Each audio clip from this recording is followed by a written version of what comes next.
Panama में बहुदलीय प्रतिनिधि मंडल का नेतृत्व कर रहे कांग्रेस सांसद शशि थरूर ने आतंकवाद के खिलाफ भारत के दृढ़ रुख को एक बार फिर दोहराया।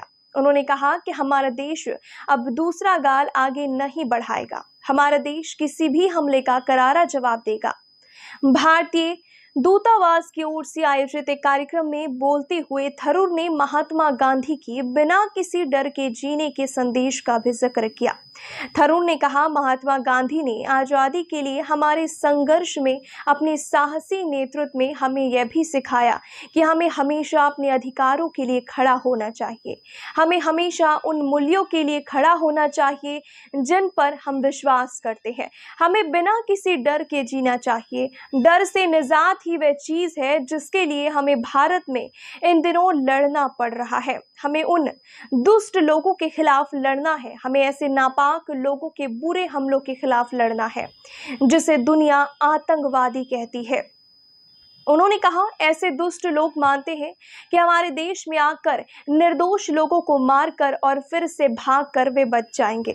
उन्हें लगता है कि इस तरह की हरकत करके वे किसी तरह किसी बड़े राजनीतिक या धार्मिक मकसद को हासिल कर लेंगे।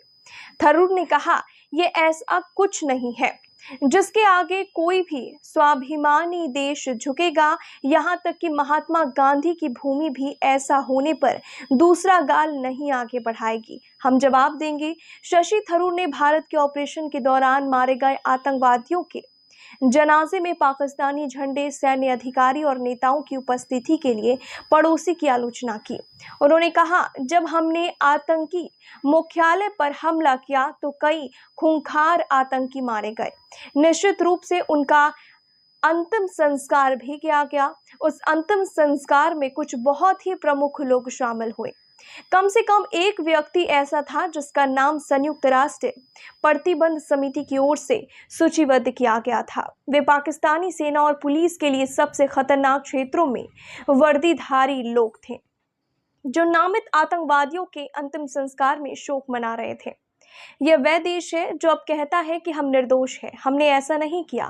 आप उन लोगों के लिए शोक नहीं मनाते जिन्हें आप नहीं जानते। शशि थरूर ने पहलगाम आतंकी हमले को लेकर कहा, इसका उद्देश्य भारत को कमजोर करना और जम्मू कश्मीर की अर्थव्यवस्था को कमजोर करना था। ये आतंकी हरकत उन निर्दयनीय मकसदों के लिए थी जो दुर्भाग्य से केवल पाकिस्तानी सेना ही हमारे देश को कमज़ोर करने, कश्मीरी अर्थव्यवस्था को कमज़ोर करने के लिए हासिल करना चाहती है। देश और जम्मू कश्मीर पर्यटन के साथ फल फूल रही थी।